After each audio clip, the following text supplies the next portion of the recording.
Everyone, I hope that you are right. आज आपको हम भारत में पंचायती राज व्यवस्था के बारे में बताएंगे। भारत में पंचायती राज व्यवस्था को संवैधानिक रूप देने के लिए भारत के संविधान में एक संशोधन किया गया। उस संशोधन का नाम है 73rd अमेंडमेंट एक्ट 1992, जिसके ज़रिए पंचायती राज व्यवस्था को एक रिकॉग्निशन दिया गया, उसको कॉन्स्टिट्यूशनल स्टेटस मिला। उस स्टेटस से हर 5 साल में इलेक्शंस होंगे, स्टेट फाइनेंस कमीशन से उसको वित्तीय सहायता मिलेगी, स्टेट इलेक्शन कमीशन से उसके इलेक्शंस होंगे। तो कहने का मतलब यह है, उसे नियमित कर दिया गया। अब जब 73rd कॉन्स्टिट्यूशनल अमेंडमेंट जब किया गया तो संविधान में क्या क्या बदलाव आए।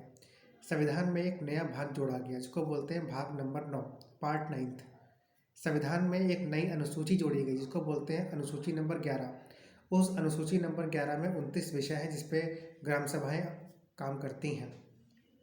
भारत में पंचायती राज व्यवस्था को लाने की सिफारिश बलवंत राय मेहता जी ने की थी, इसीलिए पंचायती राज व्यवस्था के जनक हम बलवंत राय मेहता जी को मानते भी हैं और ये क्वेश्चन अक्सर पूछा भी जाता है।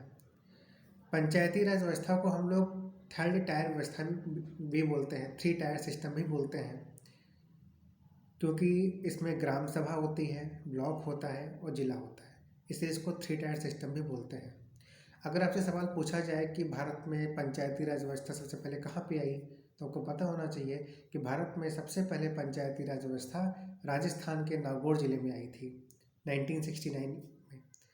इलेक्शंस होते रहे तब भी, पर 1992 में इस व्यवस्था को एक संवैधानिक दर्जा दे दिया गया, जिसके जरिए एक अमेंडमेंट किया गया 73rd अमेंडमेंट एक्ट 1992।